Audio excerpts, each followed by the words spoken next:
I even felt this enlivened by the poet's lens in recent memory. Igor Kholin, of the Soviet thaw, is a dynamo of the 20th century human experience in Russia. His work, seen here in 2 parts diary and 1 part poetry, is ridged in wit, humor, and a gruff sense of reality. The book, in its sequence, is a guide for the 21st century.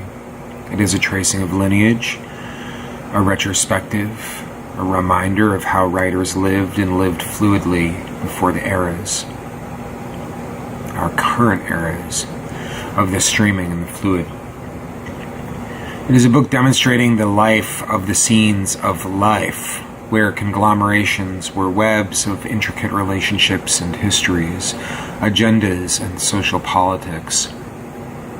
Rearranged and toppled, it is also a book of personalization, and some incredibly concentrated levels of intimacy between individuals, as seen through a provocative man's fully textured and elongated mind. The frailty, the abrasiveness, the inquiry, and the boldness of Kholin's perceptions are all major qualities of Kholin's self, so easily accessible, so easily ripe in this nigh 100-page collection of translated work. Quote, "This pile of shit is for Kholin. That's why it was laid." To read Igor Kholin is to read a distinctly individualized voice maintaining consistency throughout the generative, biting August, September, October, November, December months of 1966. A diary and poem series, it was translated by Ainsley Morse and Bella Shayevich, whose introduction paints a scene of conceptualized, contextually driven translation, a process deeply embedded within the source, within Russia. The translations into English account for names, diffusion of detail, and prominence of the occasional ambiguity. Throughout the work, the endurance of Kholin's writing and the discoverable details were responded to with vigor to provide countless footnotes and side notes helpful in indicating what was going on in the writing. Such research does not sit lightly and is admirable throughout the work. As antithetical to the realm of the usual and unexpected and revered as it is respectable in its earnesty and honesty, this English is an English of unabashed joy. There is life here as there is also death. To read of Kholin's adventures throughout the literary communities of Moscow is to feel like being implanted in a world of constant frenetic energy. In fact, the way of Kholin's descriptions feels almost hyper-urban and ahead of its time simply through its calm yet vivacious focus on Moscow's inner parts. Quote, "The room I'm living in is dark. I assembled a bed out of a mattress that I bought for 2 rubles. There's a 1 ruble table, 2 chairs for 50 kopecks each. Everything was so cheap because in Moscow, there's a store at Preobrazhenka that sells confiscated goods." From November 5th, pages 49 and 50.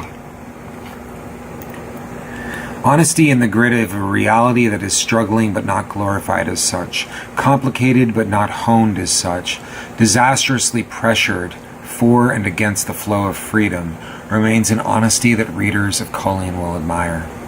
From poignant critiques of fellow writers and their surrounding circles, habits, and personas, to descriptions like the one above of the mandatory and meek modes of societal life, Kholin is charming and fully flourished.